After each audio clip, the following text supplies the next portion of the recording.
Welcome to Parvati அம்மாச்சி சமையல். இன்றைக்கி நம்ம பார்க்க போகிற ரெசிபி என்னென்னா ஒரு அருமையான ஜாம் ரெசிபி தான்.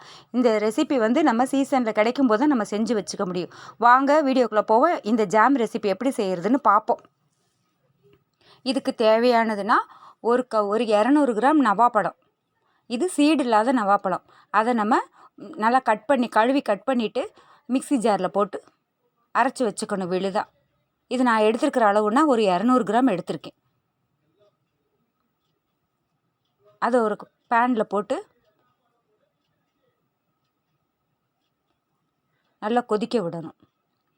இதுலேயே நம்ம ஒரு 1/4 கப்பு சுகர் அளவுன்னு பார்த்திங்கன்னா ஒரு 50 கிராம் இருக்கும். சுகர் போட்டுக்கோங்க. இது உங்களுக்கு அளவான இனிப்பாக இருக்கும். உங்களுக்கு ஜாஸ்தி ஜீனி வேணும்னா இன்னும் ஒரு 2 ஸ்பூன் கூட சேர்த்துக்கலாம். இது பழம் கொஞ்சம் நல்லா இனிப்பாக இருக்கிறதுனால 1/4 கப் போட்டிருக்கேன்.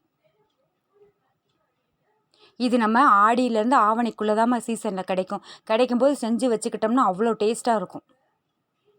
நல்லா ஒரு 5 நிமிஷம் கொதிக்கட்டும்.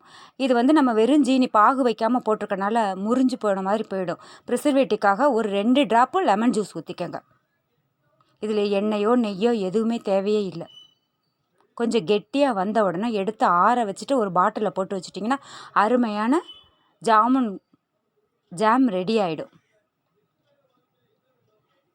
இது நம்ம பச்சையாக சாப்பிட்டோம்னு வச்சுக்கோங்க, உங்களுக்கு ஒரு மாதிரி தொண்டையில் சளி பிடிச்ச மாதிரி கரகரப்பு தன்மை வரும். இப்படி நம்ம செஞ்சு வச்சுக்கிட்டோம்னா ஒரு பாட்டிலில் போட்டு ஃப்ரிட்ஜில் வச்சுக்கிட்டா கூட ரொம்ப நாளைக்கு நல்லா இருக்கும்.